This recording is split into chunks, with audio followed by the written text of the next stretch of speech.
Good morning, everybody. It's John from Veganism KILLS. It's Wednesday, August 11th. And a lot of you might ask, what am I working on today? I'm working on this list. On this list, you'll see vegan staples that are eaten every day and recommended as healthy from the vegans to other vegans and to those people who want to become vegan. Swiss chard, you know you can get that. Lamb's quarter, supposedly healthiest spinach, but loaded with more oxalates. Poke, you can see that here. People vegans brew the tea leaves and drink the tea. Poisonous. Purslane is a green leafy vegetable that can be eaten raw or cooked. Rhubarb, spinach, and New Zealand spinach. It's harvested and eaten, recommended by vegans. So here we have this list of all of these leafy greens that are recommended by vegans, and you're told it's safe to eat and will actually improve your health.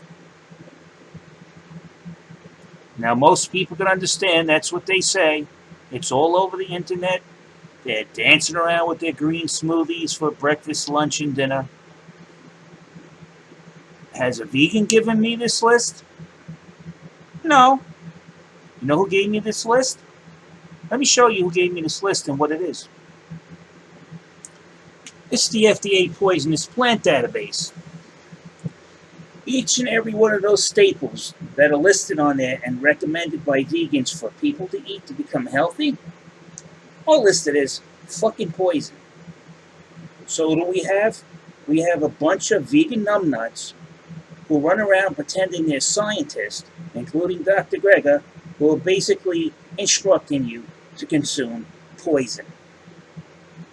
Now, not only is this poisonous plant database, but they actually did a little experiment to explain why it's on the poisonous plant database. Let's read that abstract. Now, this abstract is applying to all of these plants that you see here, even though they use spinach, because they're just as high in oxalates or higher than spinach.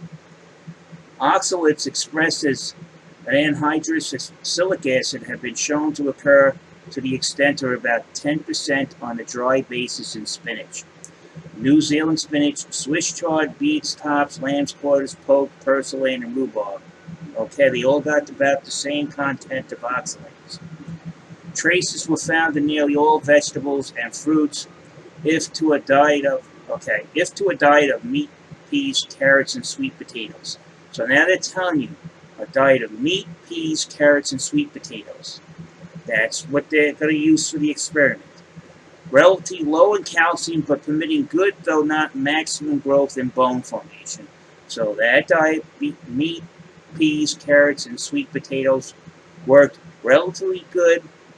It was low in calcium, so maybe if you drank some milk, you could make it up for it. And though not maximum growth in bone formation. So this diet right here, strictly with no milk, was low in calcium, and it didn't promote maximum growth in bone formation. So now spinach is added to the extent of about 8% to supply 60% of the calcium. A high percentage of deaths occur among rats fed between the age of 21 and 90 days. So they added it to the meat, peas, carrots, and sweet potatoes. They added spinach so they would get about 60% of their calcium. And guess what happened to the rats? In an effort to seek calcium from spinach, they died between 21 and 90 days. That's how they know it's fucking poison. Because poison kills fucking things. Now on this one you might find interesting, reproduction is impossible. I'll say it again. Reproduction is impossible. Reproduction is impossible once you're fucking dead, isn't it? The bones are extremely low in calcium, tooth structure is disorganized, and dentin poorly calcified. Spinach not only supplies no available calcium, but renders unavailable considerable of that of other foods. Not only do you can't extract the calcium from spinach, anything else that, like you drink a glass of milk for calcium, well, it just renders that calcium from the milk inert. Considerable of the oxalate spinach not only supplies no available calcium, but renders unavailable considerable of that of other foods. Considerable of the oxalate appears in the urine, much more in the feces. Turnip greens, mustard greens, kale, and collards, greens with negligible oxalates under similar conditions produce excellent animals that deposit 4 times as much calcium per unit body weight as those receiving spinach. And any one of these are listed here.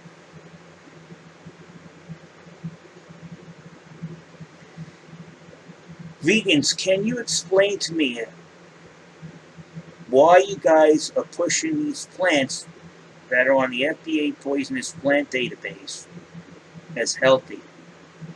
You cannot be considered poisonous, toxic, and healthy at the same time. And this is physically, not that SJW toxic bullshit that you spread around. So the vegans that are supposed to be healthy, which they're not, they all look skinny, they look like the cast of The Walking Dead, are telling you to gain their sparkle of health, consume these poisonous plants. They're healthy.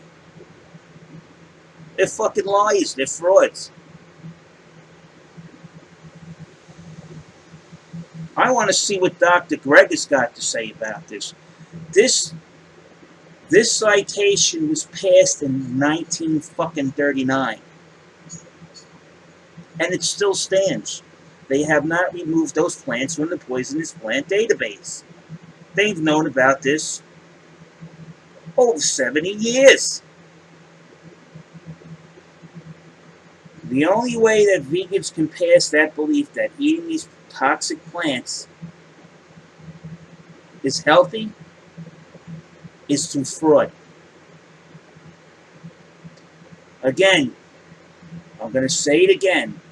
If you've been a victim of veganism, parents that have lost their children following this quack advice from vegans have been told to eat poisonous plants, and it was okay to give these plants to your children, and they died as a result, sue them.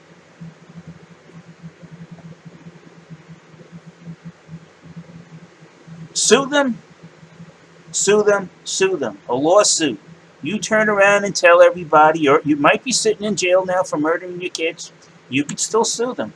You were informed by somebody who had credentials, like Dr. Greger, the PCMR, the Physicians Committee for Ethical Medicine. Sue them. They lied to you. They gave you information that got you locked in jail for murder. Sue them. Do not sit in jail when somebody basically helped you commit the act that you sent to prison for. And on that note, I'm out of here. These vegans, I think a little stint in federal prison will straighten out all this argument about the diet being healthy. And on that note, I'm out of here.